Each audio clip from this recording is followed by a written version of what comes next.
Hello hi friends, welcome back to black sports. Friends, మీరు తమిళనాడులో చూసినట్టుగా ఇండియాలో అయితే మరొక కొత్త క్రికెట్ లీగ్ అయితే ప్రారంభం అవుతుంది. సో ఐపీఎల్కి కాంపిటీషన్గా. కాకపోతే ఈ లీగ్ వచ్చేసి ఐపీఎల్కి అయితే పూర్తిగా అయితే భిన్నంగా అయితే ఉండబోతుంది. ఈ లీగ్ పేరు వచ్చేసి ఐఎస్పిఎల్ అనమాట. ఐఎస్పిఎల్ అంటే ఇండియన్ స్ట్రీట్ ప్రీమియర్ లీగ్. అంటే గల్లీ క్రికెటర్స్కి ఇది ఒక మంచి ప్లాట్ఫామ్. వాళ్ళు తమ టాలెంట్ని ప్రూవ్ చేసుకోవడానికి. ముఖ్య ఉద్దేశం వచ్చేసి గల్లీ క్రికెటర్స్ అయితే చాలా మంది అయితే ఉంటారు. సో వాళ్ళకైతే మంచి టాలెంట్ కూడా ఉంటుందన్నమాట. కానీ వాళ్ళు తమని ప్రూవ్ చేసుకునేదానికి మంచి ప్లాట్ఫామ్ అయితే దొరకదు. అటువంటి వాళ్ళ కోసమే అనమాట ఈ లీగ్ని అయితే కొత్తగా అయితే తెచ్చారు. ఈ లీగ్కి బీసీసీఐకి అండ్ ఐసీసీకి అయితే ఎటువంటి సంబంధం అయితే ఉండదు. దీన్ని పూర్తిగా ఒక ప్రైవేట్ వ్యక్తులు అయితే నడిపిస్తున్నారు. అండ్ ఈ లీగ్లో చూసుకున్నట్లయితే కనుక మొత్తం టోటల్ 6 టీమ్స్ అయితే ఉంటాయి. సో ఆ 6 టీమ్స్ వచ్చేసి 6 డిఫరెంట్ సిటీస్ నుంచి అయితే ఉంటాయి అన్నమాట. సో ప్రతి టీంకి ఒక్కొక్క ఓనర్ అయితే ఉంటారు.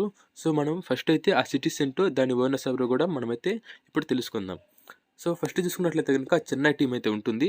సో ఈ టీంకి ఓనర్ వచ్చేసి యాక్టర్ సూర్య అయితే ఉండబోతున్నారు అనమాట. అండ్ అలానే హైదరాబాద్ టీం అయితే ఉండబోతుంది. ఈ టీంకి ఓనర్ వచ్చేసి మన తెలుగు హీరో రామ్ చరణ్ అయితే ఉండబోతున్నారు. ఇంకా శ్రీనగర్ టీం అయితే ఉంటుంది. సో ఈ టీంకి ఓనర్ వచ్చేసి అక్షయ్ కుమార్ అనమాట. సో ఈ టీం అయితే జమ్మూ కాశ్మీర్లో అయితే ఉంటుంది. అండ్ అలానే బెంగళూరుకి టీంకి వచ్చేసి ఓనర్ వచ్చేసి హృతిక్ రోషన్. అండ్ అలానే ముంబై టీంకి ఓనర్ వచ్చేసి అమితాబ్ బచ్చన్. అండ్ అలానే కోల్కతా టీంకి అయితే ఇప్పటివరకు ఓనర్ ఎవరనేసి మనకైతే తెలియలేదు. ఫ్యూచర్లో అయితే అనౌన్స్ అయితే చేస్తారనమాట. సో ఫ్రెండ్స్, ఇప్పటివరకు అయితే మనం ఈ లీగ్లో ఎన్ని టీమ్స్ ఉంటాయి, వాళ్ళకి ఓనర్స్ ఎవరు అయితే తెలుసుకుందాం. అండ్ ఈ లీగ్కి మనం ఎలా రిజిస్టర్ అయితే అవ్వాలనేది ఒకసారి చూద్దాం. మీరు ఈ లీగ్లో రిజిస్టర్ ఎలా చేసుకోవాలంటే కనుక గూగుల్లో ఐఎస్పిఎల్ అని అయితే టైప్ అయితే చేయండి. సో వెబ్సైట్ అయితే వస్తుంది. ఆ వెబ్సైట్లోకి వెళ్ళేసి మీరు కనుక రిజిస్టర్ అవ్వాలనుకుంటే కనుక వాళ్ళు ఇచ్చినటువంటి అన్నిటినీ ఫిల్ అయితే చేయాలన్నమాట. సో దానికి కొద్దిగా ఫీజు కూడా అయితే కట్టాల్సి ఉంటుంది. సో ఫ్రెండ్స్, ఇది జస్ట్ రిజిస్ట్రేషన్ మాత్రమే అనమాట. మీరైతే సెలెక్ట్ అయితే అవ్వరు. సో రిజిస్ట్రేషన్ అయిపోయిన తర్వాత మిమ్మల్ని అయితే వీళ్ళు ఫోన్ చేసి లేకుంటే ఈమెయిల్లో మీకు తెలుపుతారనమాట ఒక ప్లేస్కి అయితే రమ్మని. సో ఆ ప్లేస్కి వచ్చిన తర్వాత మీ టాలెంట్ని అయితే మీరు నిరూపించుకోవాల్సి ఉంటుంది. సో అక్కడైతే కోచెస్ అయితే ఉంటారు.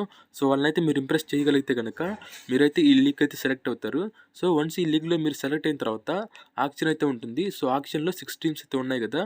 సో ఏదో టీంలోకి మీరు సెలెక్ట్ అయ్యేటువంటి అవకాశాలు ఉంటాయి. సో ఫ్రెండ్స్, ఒకవేళ కనుక మీకు టాలెంట్ ఉంటే కనుక ఈ లీగ్ అయితే మీకు చాలా బాగా అయితే ఉపయోగపడుతుంది. ఖచ్చితంగా అయితే ఉపయోగించుకోండి. సో అలానే ఈ వీడియోని అయితే మీ ఫ్రెండ్స్కి కూడా షేర్ చేస్తే కనుక ఈ లీగ్ గురించి వాళ్ళు కూడా తెలుసుకుంటారనమాట. సో ఇదేనమాట ఇవాళ వీడియో. మీకు నచ్చితే కనుక లైక్ అయితే చేయండి. అండ్ అలానే ఖచ్చితంగా సబ్స్క్రైబ్ అయితే చేసుకోండి ఫ్రెండ్స్. మనం 500 సబ్స్క్రైబర్ అయితే చాలా దగ్గరలో ఉన్నాము. త్వరగా వాటిని రీచ్ అవ్వాలనేసి ఆశిద్దాం.